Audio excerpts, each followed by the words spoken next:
Hello, নমস্কার। সবাই কেমন আছো? তো চলো আজকে তোমাদের সাথে একটা ফ্রাইড রাইসের রেসিপি শেয়ার করি। তো সেদিন রাতে খাবারের জন্য আমি বানিয়েছিলাম ফ্রাইড রাইস। আর প্রথমেই আমি কড়াইতে তেল দিয়ে পেঁয়াজ, মরিচ আর আদা রসুন দিয়ে ভেজে নিব। আর মশলাটাকে ভালো মতো কষিয়ে নিব আমি। এরপর সামান্য কিছু চিকেন ছিল আমার কাছে, এটাই আমি দিয়ে দিব এবং মশলাগুলোর সাথে ভালো মতো মিশিয়ে নিব। এর মধ্যে সামান্য লবণ দিয়েছি আর কিছু ক্যাপসিকাম দিয়েছি আর মটরশুঁটি দিয়ে দিব।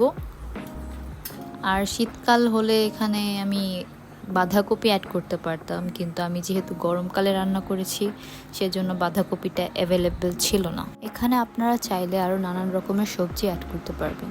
তো এর মধ্যে আমি একসাথে 4টা ডিম ফেটিয়ে সবজিগুলোর সাথে একসাথে ভেজে নেব। এরপর মশলাটা মিশানো হয়ে গেলে এখানে আমি পোলার চাল সিদ্ধ করে রেখেছিলাম এবং জল ঝরিয়ে নিয়েছিলাম। এই সিদ্ধ করা চালটা আমি দিয়ে ভালো মতো মশলাটার সাথে মিশিয়ে নেব। তো এখানে আমি আস্তে আস্তে করে মিশাচ্ছি যাতে পুরোটা পোলার চালের সাথে মশলাটা মিশে যায়। আর এখানে আমি পরিমাণ মতো এবং স্বাদ মতো লবণ দিয়েছি আর একটু সয়া সস দিয়ে দিয়েছি। তো আবারও আমি ভালো মতো মিশিয়ে নিব। তো এখানে আমি প্রায় 1 কেজির মতো পোলার চাল ব্যবহার করেছি।